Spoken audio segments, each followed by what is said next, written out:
starting at this episode. I just want to start this episode by addressing some of the comments I made last week. Controversy regarding Drake and, more importantly, my cavalier attitude. It was cavalier towards flushing of condoms. So I prepared a statement. Okay, I'd love to hear it. Thank you. Which camera? This one right here? I'd say you go into your camera, yeah. Okay. To all the boys and female boys that were disappointed in me for my comments about flushing domes down the shitter, I just want to say that I have read many of your comments and I promise to do better in the future. To all the plumber boys that my words have impacted, I just want you to know that I see you and I hear you. Just because you can flush something down the shitter doesn't mean you should. A distinction that I have painfully learned this past week. Through a lot of introspection, I will get through this a stronger person, specifically one that not only does not flush condoms down the toilet, but someone that doesn't use condoms at all. And that's all I will be saying about that matter. I just want to say that I support a friend of mine. I personally wouldn't say those words. I don't stand behind everything he says, and every word of yours does not represent me necessarily, didn't represent the views of the Boyscast. I know, and I apologize. I appreciate that you take accountability and you've learned from this. You've become a better person, and he has agreed to eat an entire pack of condoms. Yes. To teach him to say that, you know what? Have I put the It's like when you get busted smoking a cigarette.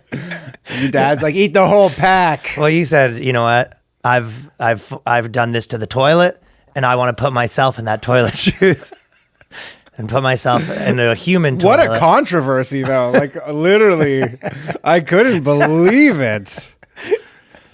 You and Chamath both had a hard week. We'll talk about him later in the episode. Lit up. People are like, fucking, that really struck a nerve with Get the boys. in trouble by podcasting. You know what it is? Because I think there's so many guys, and guys are like, they're more just like, yeah, I guess you can, but you shouldn't. Yeah, and no one was happy with it. People were getting technical about it, too. They were like, yeah, there's like this grinder, and then it gets stuck in the grind. By the way, I always tie them off, because people are like, they fill up or whatever. You always got to tie them off, but still.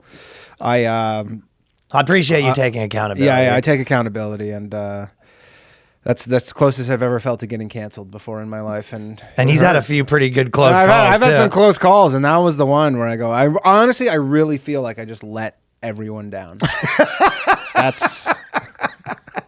You're actually just sort of bummed, yeah. It's just like, sorry to do this to you guys. Yeah, just let everybody down, because like there's like a bunch of people who are just like, they're plumbers, and then the only ones were like, there were some people who were plumbers. They're like, yeah, plumber here. It's like, you shouldn't, but go ahead, because more work for me. And I was like, all right. And you've had a lot of people were saying that they had so many toilets they've unclogged, and the one guy, he was like, yo, that's how the guy, there was all these toilets in his thing, and that's how he found out his wife was smashing dudes. Really? In the house, yeah. That was one guy said that. Interesting. That's another reason not to fucking... The people sort of felt like it was one of those situations where everyone like gets together and you set your boy up with this like hot chick, and he comes back and then he's like, yeah, she wasn't interested. I didn't hit it. And then we all go, that's how everyone's just disappointed in you. It's like, we're not mad. Obviously it is what it is. We're just, had a little more. We put our faith in you. I know.